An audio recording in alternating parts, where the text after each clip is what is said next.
we stopped here. Interest rate models, okay, those are the models that are very interesting. Don't get overwhelmed. In the second exam, you will have a question like this.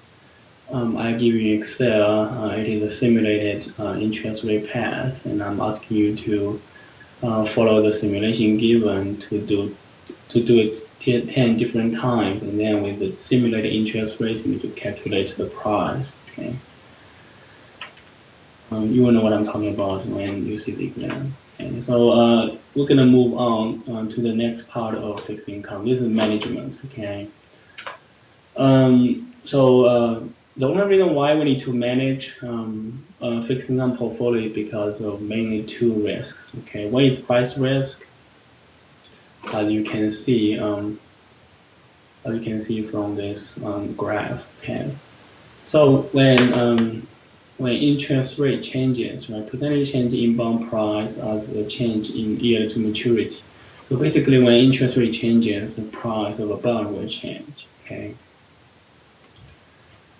So when someone tell you that fixed income, okay. So if you hear like so bonds are risk free. This is wrong, okay. Because even though companies will pay you, right? If you buy a bond, you kind of know how much they are going to pay you coupon. Certainly the coupon payment, right? The coupon payment is known, okay? And then the time of cash flow is also known. So this is called type 1 cash flow, okay? There are 4 types, type 1 cash flow. With those two known, it is very easy to manage. Okay, it doesn't mean it's risk free because we have interest rate here, right? We have price risk here, and also we have some credit risk. Some company can default on their coupon payment, and then they can create some issue. Okay. So before we go anywhere further, we have to understand a very fundamental concept called duration. So the only reason why we need a duration is because it measures, okay, effective. The definition is it measures effective bond maturity, but the main reason is because the change of price, okay. We don't really care about duration as a concept. It's a tool. Okay, so many students will get confused. Why we calculate this way? Why we have something called duration? Because you just think about why we need to manage a portfolio. We worry about the change of the value, right? If you have $100 in a fixed income portfolio, you begin to wonder what is the change, right? What is the change of dollar amount that can happen to my portfolio? Okay? And then how do we measure that change? Certainly I can tell you every time how much, but it doesn't really give you a tool to do it by yourself. We use duration to measure the change of value of a fixed income portfolio. It's just like we use beta, okay, or equity. It measures the risk exposure, okay. So then you just need to remember this is just the way they do it, okay. Mercalli duration is calculated this way. However, in practice, we have many other types of durations. We can start with this. So what it says is we have cash flow in the future, right? So we have to have two components. The first is the weight, okay? The weight of each cash flow divided by bond price and then times the time. If you add all those together, it will be called duration, okay? So let me just show you all what duration looks like using Excel, okay?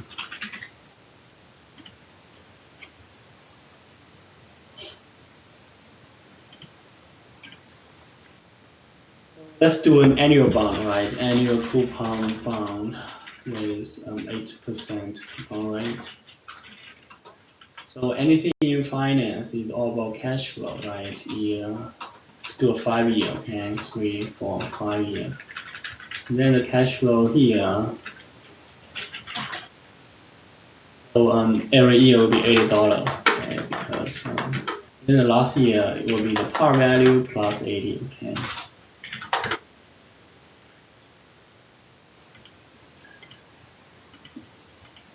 And then you need to have an interest, right? Interest rate. Let's just assume that we use a 10% yield to maturity.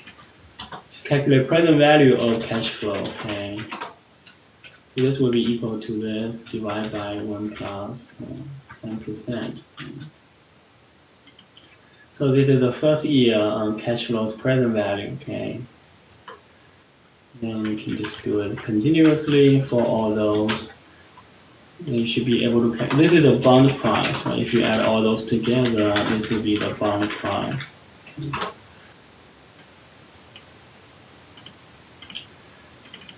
And then this is something that you never saw before, called a weight. Okay, what is the weight? It simply equals to the present value of cash flow divided by the total price. Okay. Then this is a percentage.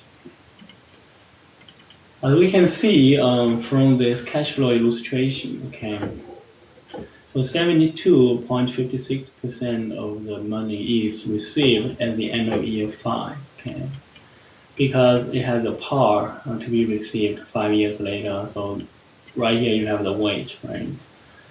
When you receive $80 from year 1, the weight is 7.87%, and then the weight begins to decline because of time value of money, okay? And for the last one, the only reason why it is high is because we have a par value here, okay? Then what you do is weight times time, okay? So that will be equal to the weight times year, okay?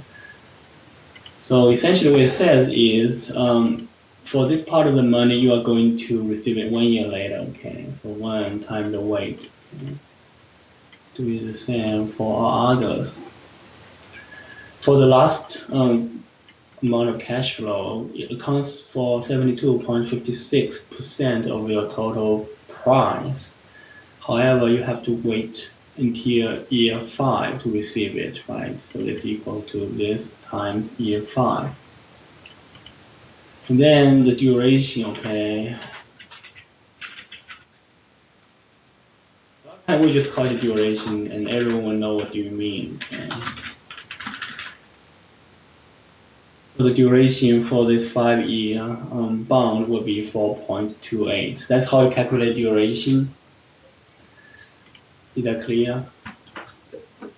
So if I have to draw something right here, okay, it's 0, 1, 2, 3, 4, 5. Okay. So we know that you receive like 72% of your money at the end of year 5, right? You kind of receive 7.5% in year 1.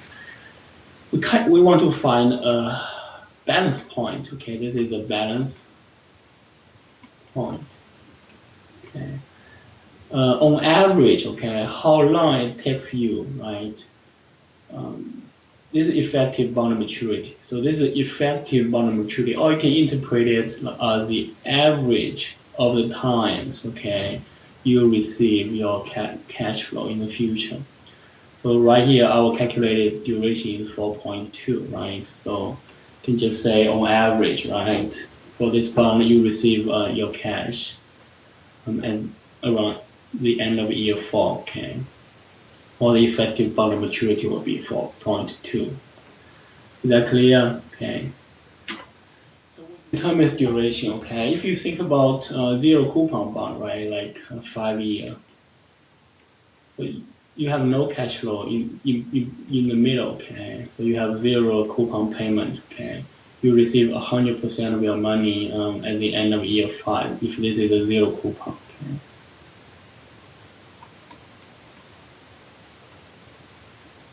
So 0 coupon bond duration is equal to time to maturity, okay? And then the yield to maturity, if the yield to maturity is constant, bond duration and interest rate sensitivity is higher when coupon rate. It's not coupon price, okay? Coupon rate is lower. So essentially, like you can consider 0 coupon bond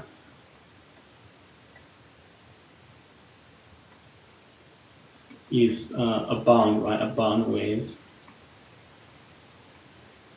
very low coupon rate. So when a bond has low or smaller coupon rate, okay, the duration is going to be closer to maturity, okay. For a bond with higher coupon rate, okay, it's like if you have more money here, right? If you have more money in the beginning, right? The whole balance point will shift to the left. Your duration will be smaller, okay.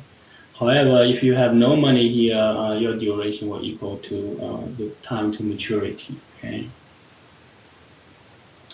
This is conceptually hard to understand, but if you know how to calculate it, you are very intuitive about math, it should be fairly easy to understand. So when the coupon rate is constant, bond duration and interest rate sensitivity generally increases with time to maturity. So this is just duration. Okay, duration always increases with maturity for bond at or above par. So it's just what it is. Okay. So there are other factors to consider: duration and interest rate sensitive for high coupon, and when bonds year to maturity is lower. It kind of tells you the discount factor, right? The discount factor. So if you come back to the Excel illustration, our calculation of duration is a factor of future cash flow, right here, coupon rate, okay, and then we have interest rate, right? That's what they talk about, year to maturity here, and also time, okay. So that's what it says. Those are just conceptually fundamental, okay. And then like duration of perpetuity, if you have a bond, right, that will pay you. They'll pay you money forever. A lot of times it's preferred stocks, right? For preferred stocks, you can calculate duration this way. Okay. So this is what it looks like. So most importantly, zero coupon is a straight line because duration and the time to maturity is the same for zero coupon bond. Okay. When you have high coupon, you can see the duration earlier is smaller, okay? This is just, you don't have to remember this, okay? You can just derive it using Excel. And then this is all the calculations. If you have like a 5-year, so this is what I calculated a while ago, right? 5-year, 8% coupon. If the yield, this is the yield to maturity. Okay? Other than the 10%, they assume 6%. 6%. You can calculate duration like this. So if you change this to 6%, that's what it looks like.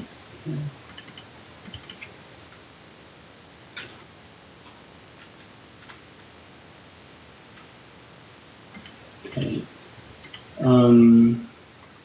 So the duration calculation. Are there any questions? So this will be one example, right? How do you calculate duration, making any coupon payments? So I'm not going to calculate it for you, but I'll just show you how it works. Again, this is 3 years until maturity, right? If it's this is $60, $60, and 60, okay? And then you just discount all those back to today, and then if you add those, you are going to get a price, right?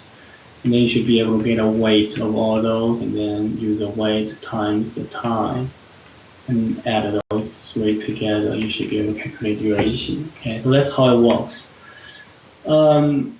You wouldn't think duration applies only to bonds. Okay. So anything you finance, right? As soon as you can give me a timeline, okay, like 3, 4.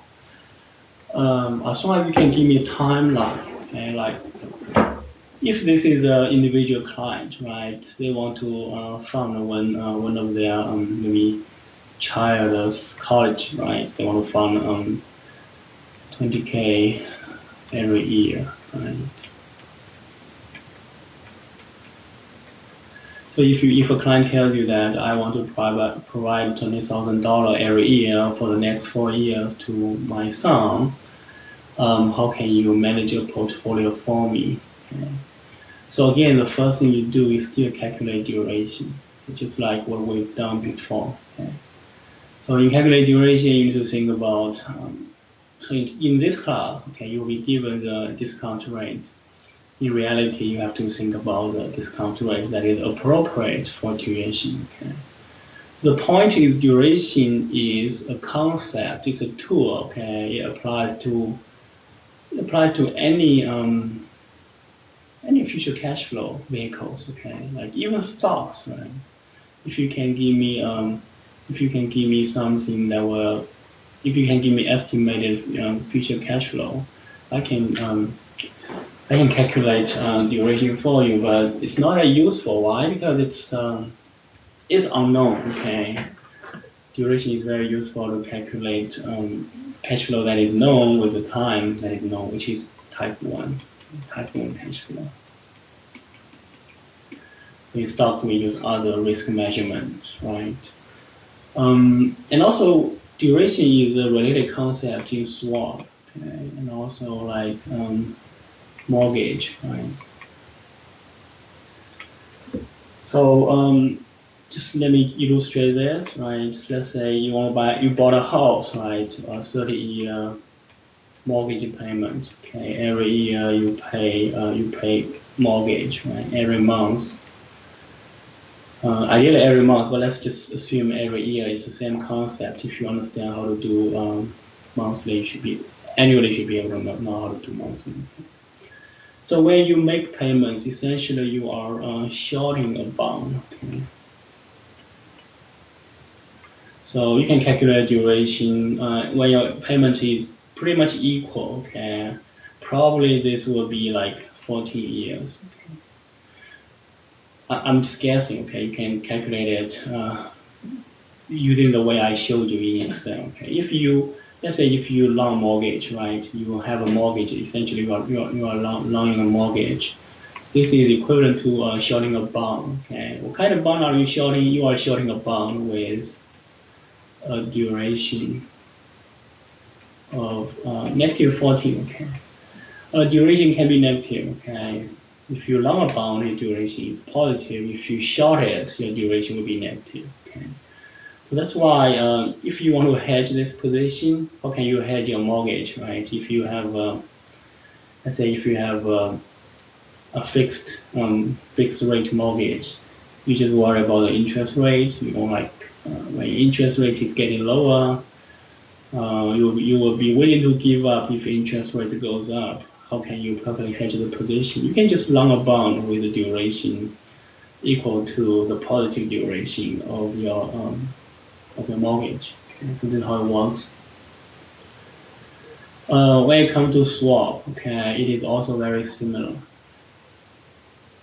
So again, swap is just a legal contract. It is very similar as if you have two positions. Okay, so this is you, right? This is the counterparty. Let's say you pay fixed. You receive, this is plain vanilla. Okay, you receive floating. Okay. So when you pay fixed, right, your duration will be negative. Okay, it's like it depends on how you pay it, how often you pay it. You probably have like if it's a 7-year 7-year contract, right? You pay fixed cash flow for 7 years. You probably get like negative 3.3. Okay, that's the duration of this part. If you receive floating, right? Whenever cash flow is floating, the duration equals to 0. Okay, close to 0. It doesn't really because it has no interest rate risk. Okay, floating rate product, okay, present value always equal to 1, okay, because that's why it's called floating, okay. In the future, the payment will be always changing according to the interest rate environment. So that's why your present value will always equal to the, or you can just call it the notional principal, okay. So that's ideally, theoretically, if this is a contract that can be reset continuously, like every second it can be reset, right? So that's when you have zero interest rate risk. But the reality is different. You would reset it quarterly, so you probably have like 0.25. Okay, so that's your positive duration. So essentially you will get like -3.05 duration. Okay, if you are paying fixed. Okay, if you are receiving fixed, then this will be positive. Okay. So duration is a really important concept. Okay, the more you learn things in finance, okay, the more you will realize that it's like water in fixed income. Okay, you have to know where it comes from. You have to know how to make other things using the water given. Okay. So this is really important. That's why we spend so much time on talking about duration in the first place, because we can calculate the percentage change, the percentage, right? Is equal to duration times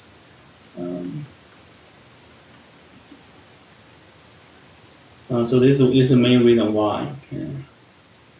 If you're interested in analyzing how it derived, you can. It's just if you look at this, right? This is the future cash flow divided by 1 plus y, right? If you want to analyze the percentage change, this is from calculus, right? You can just calculate this. Okay, using a zero coupon bond, you can just calculate it. It will give you that kind of equation. Okay. If you take first derivative of that. Okay, so this is why we calculated. In this class, you just need to remember, that's why we have duration. If a duration is given, let's say if I give you duration equals to 4, right? And then the interest rate goes up, right? Like 25 basis point. Current rate equal to 6%. I'm asking you, what is the percentage change of your portfolio value? So be negative sign here. So then there's a negative sign. There's -4, right, times 0.25%, plus 6%. So this will give you the change of your portfolio value, okay? Is that clear? Okay, so and then we have modified duration. Okay, this is just a little bit different from the duration we've been talking about because of compounding, right? However, it will be, so the modified duration will equal to duration divided by 1 plus y only when it is compounded annually. Okay, if you do continuous compounding, those two will be the same. Okay. But for this class, okay, so this is what it looks like. And then this also makes the relationship between the portfolio value and then change of interest rate easier to calculate, right? So just change of the price in percentage is simply equal to modified duration times change of interest rate. If I tell you if I tell you the modified duration, right? If I tell you the modified duration equals to 4, and then the change of interest rate equals to 25 basis points, right? So what is the change of portfolio value in percentage? That will be -4 times. So this will be -1%. So when interest rate goes up 25 basis points, you are going to lose 1% of the portfolio value. That's what it tells you, okay? So it tells you how risky your portfolio is regarding interest rate risk. Okay?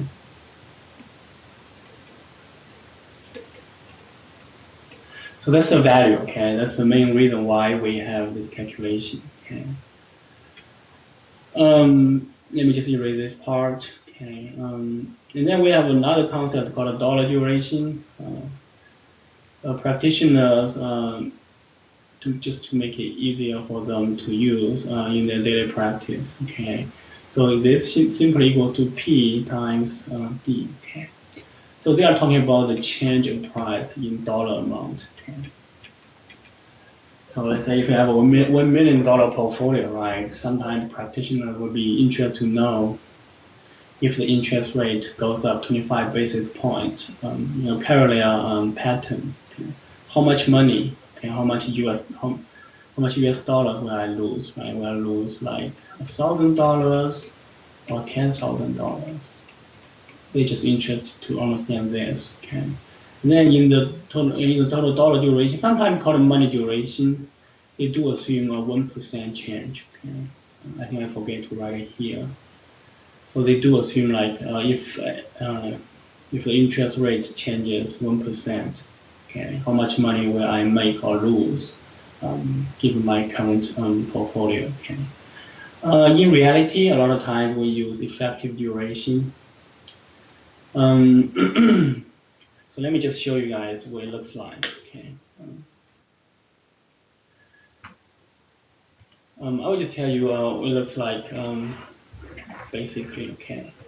So we don't need to worry about all those. In order to calculate effective duration, we just simply shock, okay, or we just do a sensitivity test using Excel, right? So let's say right now the interest rate is 6%. That's your price, right? So we will probably we are very interested in 1 basis point. Okay, it's just 1 basis point change. So the first thing we do is going to change this to 6.01%. Okay. So we have a price, right? So we will just copy this price. When this goes up, we have it goes up means interest rate goes up 1 basis point. Okay, we have this amount, and then if it goes down, right, 5.99%, we have another price. Okay. Then certainly no change, right? Let's just change it back to 6%. Okay. This will be this price. And then what do they do is, I think I kind of forget about it. This minus this, okay, or the other way. So one minus the other, okay, this minus this, divide by 2 times this, okay, times 100. Let me see, okay. It's not times 100, it's 1 basis point, okay, times 10,000. Okay, so that's what it looks like, okay. So when the interest rate goes up, okay, 1 basis point, this is a new price. When interest rate goes down 1 basis point, that's a different new price, okay. So this minus this, that will be the change of 2 basis points, right? That's why we divide 2 here. And then this is the initial price. We times this, because we do a 1 basis shock. This is equivalent to if you divide this by 0.01%. Okay. So this is the same, because we do a 1 basis point shock. So this is effective duration. We also have effective convexity, which is also calculated this way. Okay.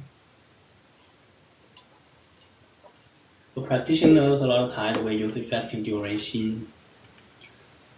If you want to just communicate with clients and do some basic analysis, okay, modified duration is used very frequently, okay, even in practice when you manage institutional portfolio. Okay. And then so you need to know how to calculate duration using Excel I showed you a while ago. Okay. And then another important concept is convexity, okay. Because if you remember, okay, the change of price and interest rate is not a straight line, okay, it's a curve. So if you just simply use change of price is equal to duration times change of maturity, this will give you a straight line, okay. This is not right. Why? because the only reason why we use this, okay, the only reason why we use this is because if you just cut, okay, if you just cut a small piece out, right, small changes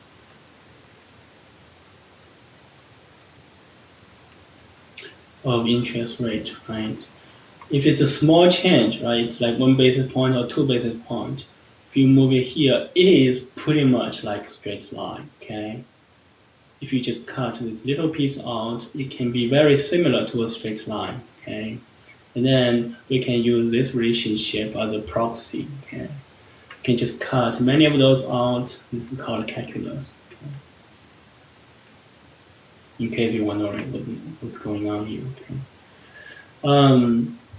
To measure the relationship between interest rate change and the value of the portfolio more accurately, okay, we have another concept called convexity, okay. So this is still not 100% equal, okay. This is just better, doesn't mean it's 100% accurate, okay. So the change of price, okay, or the change of the value of the portfolio equal to we saw this part a while ago, the duration function, and then have a convexity component, okay. So that's what convexity is. So if you compare two relationships, right, two bonds, okay, or three bonds, okay, larger curvature, okay, equals to larger convexity. So that's what it looks like. Okay, so when you see the relationship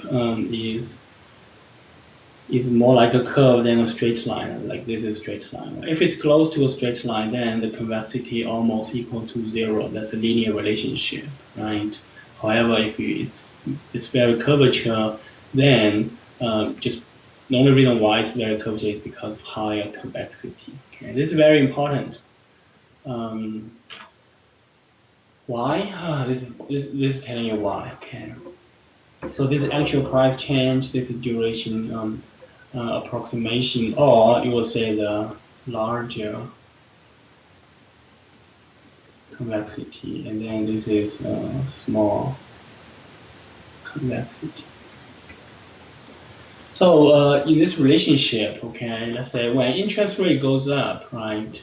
When interest rate goes up, certainly whether you have larger convexity or smaller convexity, you will lose money, okay? Both of you will lose money. Okay? However, just because you have larger convexity, you will, like this one, you are going to lose less, right? So you like it, so this is good. Have a positive sign here. And then when interest rate goes down, okay, when interest rate goes down, it's like what's happening in China right now, okay? So that's why if you long a bond, you are going to make money. If interest rate goes down, okay, you will make money, okay, both of you will make money. However, you are going to make more money, okay? Or gain more, right? This also is a positive sign, okay? So that's why convexity is good. Okay? So convexity is really good in bond portfolio. That's why everyone likes it. So is that making sense? So this is a really important concept to understand, okay? So go get something with high convexity. However, no free lunch, okay? No, if you haven't learned anything in finance, at the end of the day, you realize there's no free lunch anywhere. So higher convexity, okay? This means you have to pay. You have to pay more, okay? So let's say right now you are here, okay? If you worry about large interest rate changes, right? If you think in the future the interest rate will change a lot, okay? And then one way you can do it is you can this is called long convexity, okay? So if you long convex, it's like insurance, some kind of insurance. It's not like perfect hedge, but it does hedge the future volatility a little bit. Okay, so you have to pay premium. Okay. Do you guys remember the options? Okay, it's like very similar to if you buy a put option, you have to pay, right? If you because you worry about the future changes. Okay, it's the same here. Okay.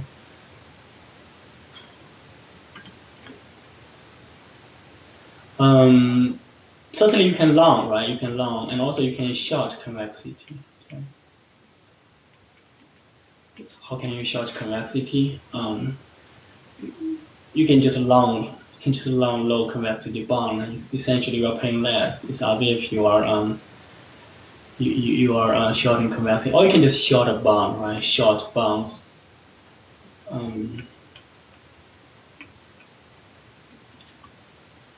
With large convexity. So this is not pure strategy, right? It seems you have a bond short it, and then you have convexity short. If you just want to short convexity, then you can just long a bond future. Okay. This will cancel the bond part out, the duration part out. That will leave you to short convexity only. There are many other ways, right? A really simple way would be you can just short options. Okay.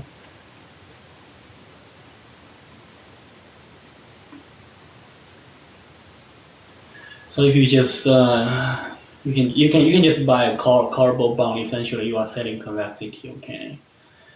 You can long mortgage-backed security. This is very similar to short position on callable bond. Okay. You can just sell put options on bond. You are also selling convexity. Okay. So there are a lot of trading strategies regarding convexity. I'm just giving you some background. So that you kind of know enough to be practically knowledgeable. If I don't give you guys those, you feel like you learn something, but when it comes to practice, you have no idea what others are doing. I'm not going to test those, okay? I'm just interested to share those with you. So we talk about why investors like convexity, okay? So just remember, so if this is a zero coupon bond, okay, zero coupon bond, let me just make this a little bit detailed, right? The price equals to, let's say this is a cash flow, right? This is a year, right? Plus y. Convexity also equals to the second derivative, okay? It also equals to this. This is also convexity. This is what essentially convexity is, okay? Just second derivative. Okay? You can just derive it, okay? You can derive. You should be able to derive the second derivative, okay, of this equals to convexity. It will be a convex relationship, okay? You guys know how to take calculus, right? You can just do it, okay? You can take the second derivative of this function. You will be able to calculate this is n, okay? And then this is the convexity, right? Tell you that when n is larger, okay, when the time to maturity is longer, okay, the convexity will be higher. Okay. This is really important. I will talk about why it is important later. Okay. So a convex relationship tells you that if you want to increase your convexity, okay, you can just have some position in long-term bonds. Okay. Even if you combine it with the short-term bonds, the convexity will be still higher than the average of two bonds. Okay. That's what it looks like, because higher than the intermediate bond. I'm sorry, I take it back. So if you combine short-term bonds, right? I'm not going to do the calculus here. You can do it after school. So what I'm saying is, if you combine, right? If you have 50% of your money in a 1-year bond, 50% of money in a 30-year bond, right? Compared with 100% of the money in a 15-year. Those are our zero coupons, okay? So the position 1 and the position 2, okay, 15-year bond, right? They will have the same duration, okay? The duration will be 15, okay? Equal to 15, okay, for both, okay? So they are the same duration. However, the convexity for portfolio 1, okay, right here, will be larger than the convexity for portfolio 2, okay? So this is one way to increase your convexity by maintaining the same duration, okay? So I will talk about this. It's called a barbell strategy. Okay, we'll talk about it when it comes to the slides. Okay, I just updated the slides today, so if you can just go to Blackboard and get the latest one. Okay. So then I come to an idea called immunization. Okay, it's a strategy to shield the net worth from interest rate movements. What does that really mean? Okay. Change of price equals to duration times y. Okay, multiply duration times y, right? If we just ignore convexity in this case. Because immunization needs to be rebalanced, which is like small percentage change, right? So we can see that change of price equal to P times D times Y, right?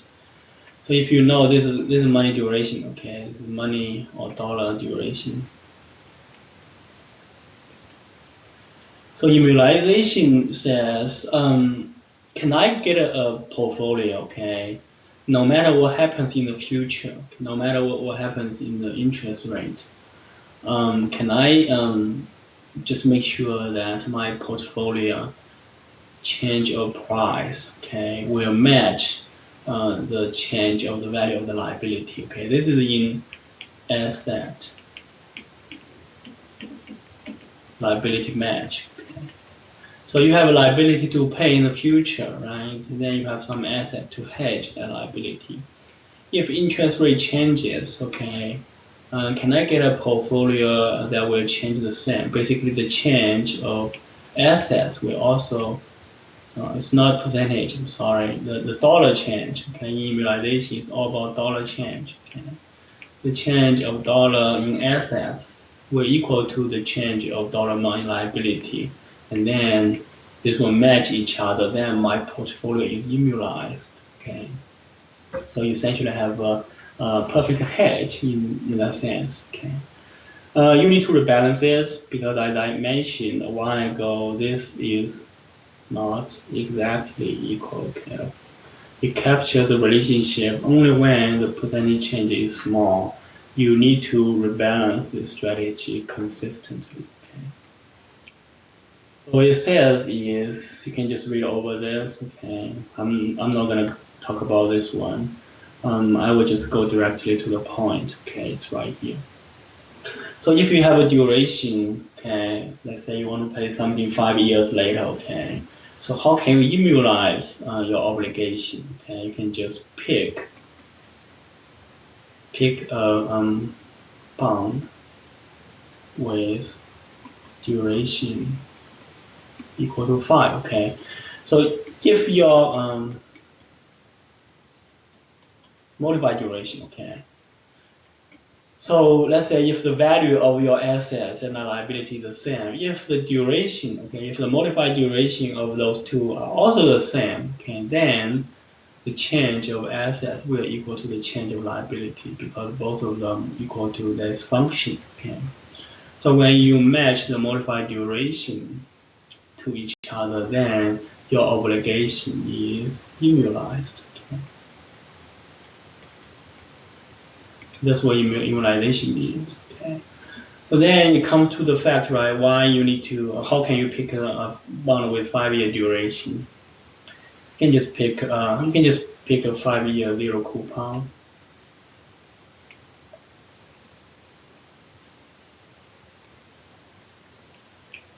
This is probably not a good idea because a lot of time you don't have a lot of those options available.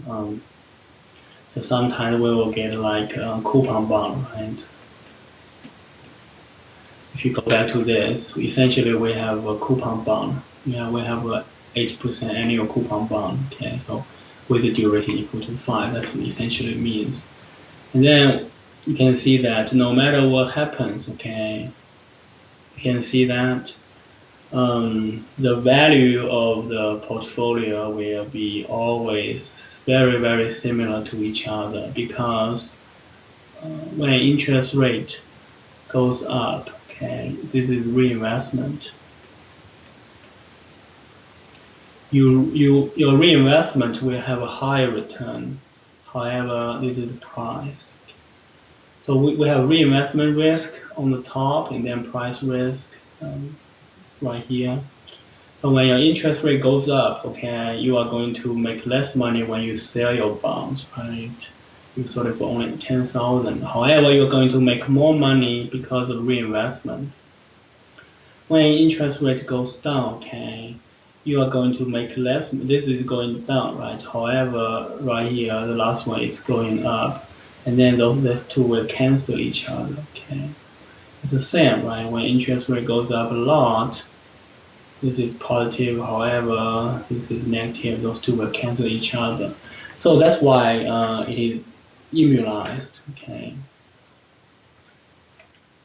So essentially, what's going on is here. Okay, the gain on the future value of reinvested cash flow is going to offset the price risk. So this part is the price risk, this part is reinvestment.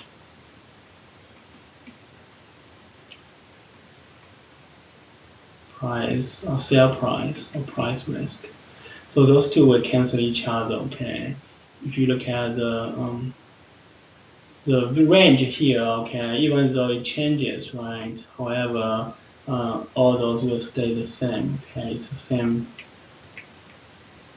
distance. Okay, so that's why it is immunized. Okay, so so if interest rate goes down, right, certainly you will lose some money on reinvest cash flow. However, you are going to make some money just because of the sale price, okay, or the price risk. That's what immunization means. Okay. So let's take a 10 minutes break. Okay, I will be back after this. Okay, talking about portfolio management practice of fixed income regarding hedging strategies.